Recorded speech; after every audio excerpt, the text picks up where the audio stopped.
Welcome. Today, we're heading high up into the Andes Mountains in Argentina to a place that took a grape nobody really cared about and turned it into an absolute global superstar. We are talking about Luján de Cuyo, the true cradle of Argentine Malbec. Let's get into it.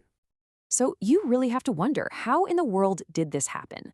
How does a pretty minor French grape, one that was mostly just used to fill out blends, travel halfway across the world and become the king of an entire country's wine scene? It's a fascinating story, and that's exactly what we're going to unpack. You see, this isn't just a story about a grape. It's a story about a place, a very specific, almost magical spot nestled right at the foot of the Andes. And this is where the entire transformation really gets started. To really get the story of Luján de Cuyo, you've got to understand the story of its main character, the Malbec grape.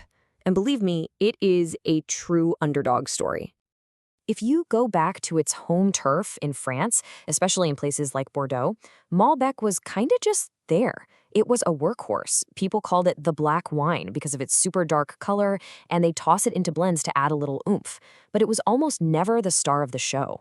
Then it gets to Argentina, and bam, it becomes a total superstar. It goes from being a background singer to the main event, making these incredible world-class wines all by itself. So what was the secret sauce? What changed? Well, it wasn't any one thing. It was the place itself, the completely unique environment of Luján de Cuyo. This is where you find the real magic of the Andes.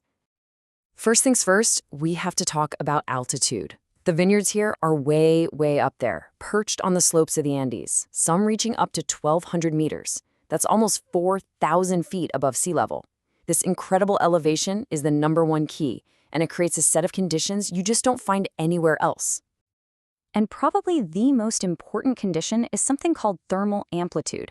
Now that sounds a little technical, but it's a really simple idea. It just means you have this massive temperature swing between the daytime and the nighttime. And this daily dance is everything. Think about it. During the day, you have this intense, high-altitude sun beating down, which ripens the grapes perfectly, developing all these deep, complex flavors and sugars. But then, as soon as the sun goes down, those cold Andean nights roll in, and everything slows right down. That big cool down is what locks in the grape's natural acidity, which is what gives the wine its freshness and balance. It's this wild swing that creates wines that are somehow both incredibly rich and powerful, and also super fresh and elegant. Okay, so that's what's happening in the air. Now let's look down at the ground. The soil here is the next huge piece of the puzzle. It's mostly what's called alluvial soil, which is just a fancy way of saying it was deposited over thousands and thousands of years by rivers flowing down from the mountains.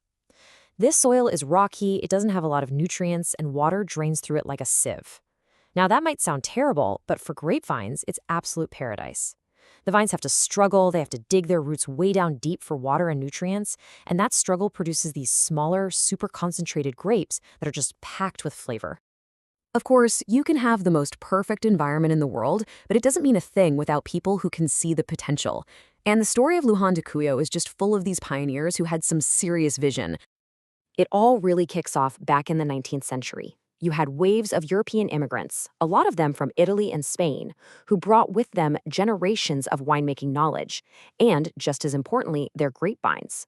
They started founding the first big wineries, laying the foundation for a modern industry. And this whole journey really hit a peak in 1991, when Luján de Cuyo was officially named Argentina's very first DOC. That's a protected seal of quality that basically announced to the world, hey, the wine from this place is special. And you have these legendary names, these families and wineries like Catena Zapata, Luigi Bosca, and Norton. They weren't just making wine, they were betting on the future of the entire region. The Catena family, for instance, were the ones who really pushed the boundaries of high-altitude planting. They proved that Malbec could be something truly spectacular if you just planted it high enough. It was that kind of brave experimentation that put this corner of Argentina on the world wine map.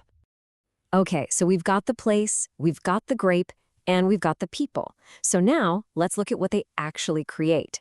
How is this global icon actually crafted in the winery? Now, while Malbec is without a doubt the star of the show, with those classic plum, blackberry, and violet flavors, it's not a solo act.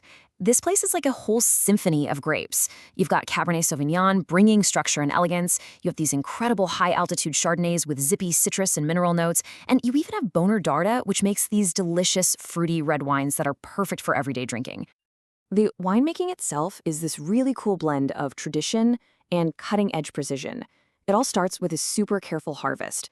Then they use these temperature-controlled fermentations to make sure all those fresh, vibrant fruit aromas are preserved. And finally, for the top-tier wines, you get this artful aging in oak barrels, which adds all those amazing layers of spice, complexity, and structure. So you put all of this together, the history, the unique land, the human expertise, and what you get is a legacy that you can literally taste in every single bottle. But what does the future hold? And that brings us to the big question, right? What's next for the cradle of Malbec? Because this region is definitely not just sitting back and resting on its past success.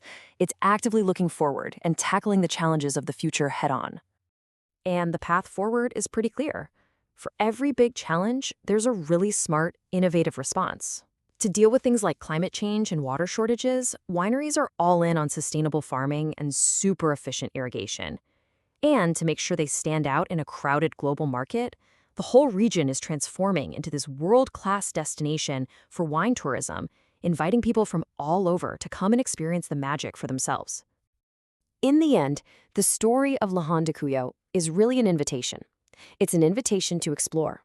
It's the story of a place that took a huge chance on an underdog grape and, through this perfect storm of nature and human vision, built a true wine kingdom. It's a journey that's still unfolding, with a future that looks every bit as rich and complex as the wines themselves. Thanks for joining me on this one.